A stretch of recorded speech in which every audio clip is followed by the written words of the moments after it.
Hello, this is Dustin with Home Mender, and today we're going to be doing, you guessed it, laminate flooring. Laminate is awesome for rental properties and just dressing up the house. And if you do it right, you can have people coming in and say, is this real wood?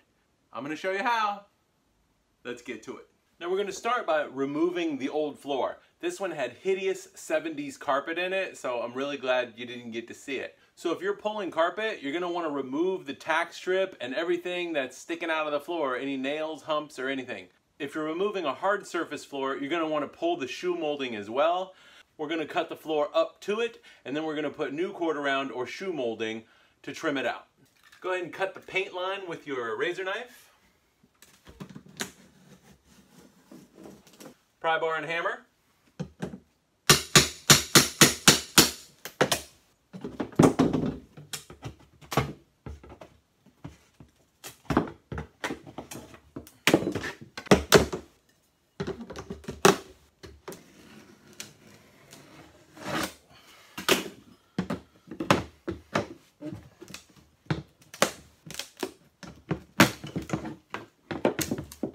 Also make sure you get any nails pulled or hammered in.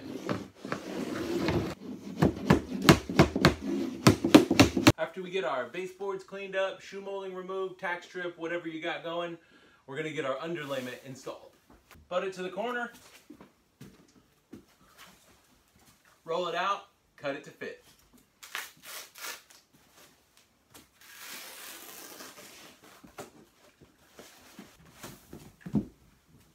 Now you can tape these seams if you want to. I usually don't tape it. I haven't found a need for it. Just make sure it's all laid in there nice and straight.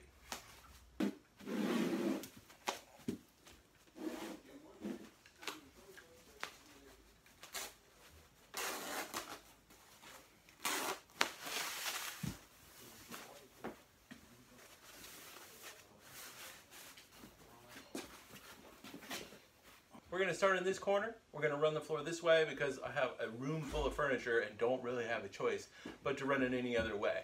Laminate floors can be run either way. You can also do a little test clicking with your boards to make sure that you know how they fit in together. You're going to want the lips pointed the same way and then hold them at like a 20-30 degree angle, clip them in, and then fold it down, and they're going to click right in.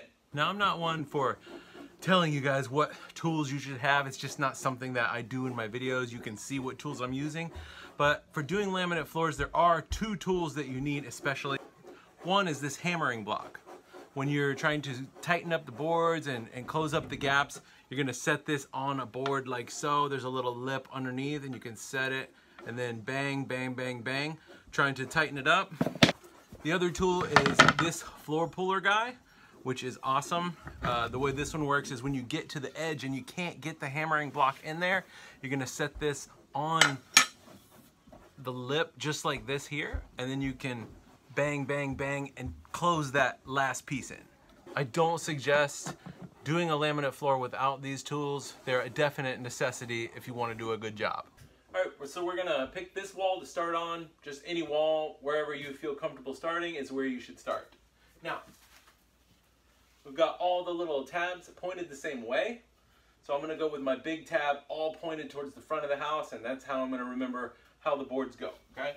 So we're going to lift up, slide in, and rest it down, and apply pressure, pushing it forward to connect the boards. And you can also do like a little slap to make sure your seam is tight. Now I'm going to take some spacers, and we're going to slip them in between the baseboard and the first board.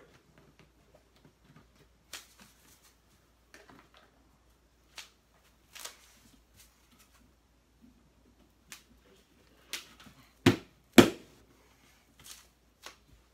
that one here. Okay. Now I'm going to take another board, and I'm going to make this seam here tight by connecting this board and this board with another full panel. Again, we're going to lift up, apply pressure, pressing the boards together, and then fold down to make them click together.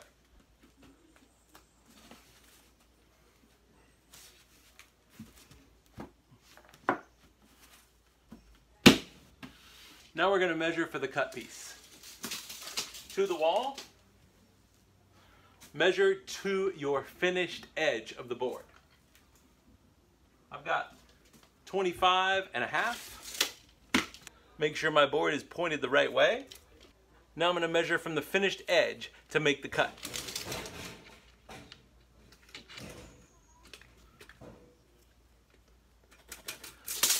Now 25.5 is tight, but I'm going with 3/4 inch quarter round to trim it out, so I only really need to come within a 1/2 inch. Square, mark it, and cut it with a skill saw.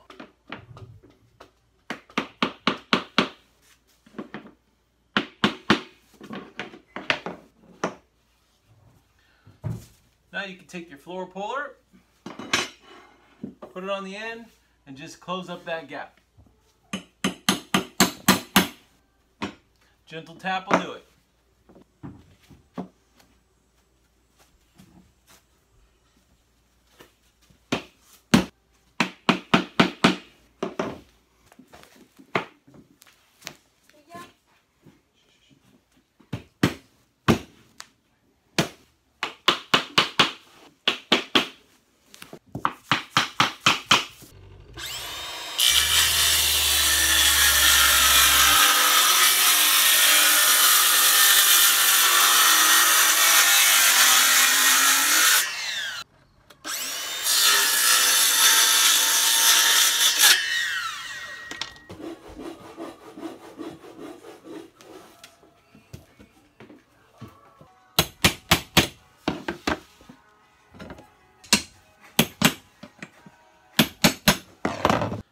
Now the hardest thing about doing a laminate floor and making it look good are the door jambs. The difference between a professional job and a homeowner special.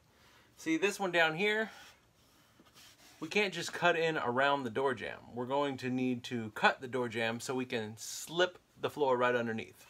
I'm going to take my trusty multi-tool.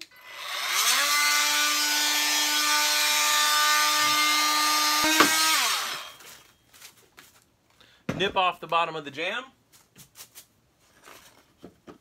Set my future floorboard in place. Now we're just going to draw the shape of the door jamb around it so we can make the cut, slip it in underneath, and it'll look like the floor went in before the door jamb.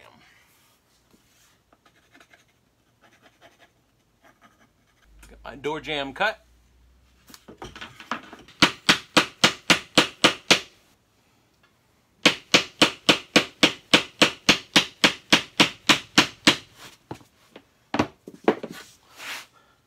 Looking beautiful.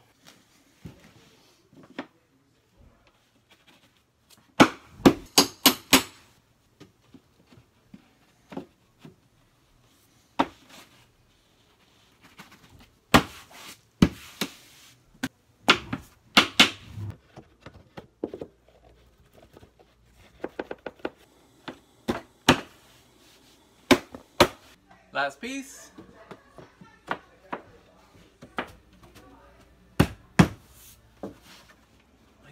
Get this in. Of course, the last piece, you're going to have to fight it.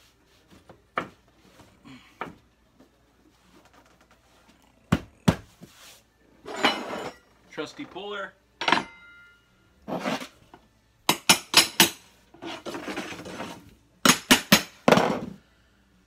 And done. So that's it. Last board is in. Keep in mind, you only have to cut the boards less than 3/4 inches close to the wall. That way your quarter round will cover it. If you're using shoe molding, you might need to cut it a little closer, less than a 1/2 inch. A floor like this, my personal preference is like solid oak, stained to match your floor.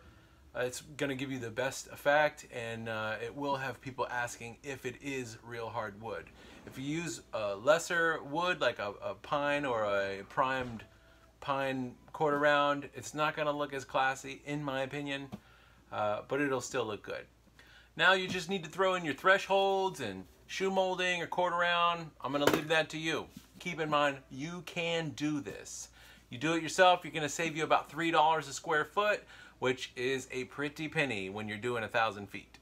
Now it's time to schedule that dinner party. So for Home Mender Inc., this is Dustin. I hope you learned something today, and if you did, don't forget to click subscribe. Thanks for watching.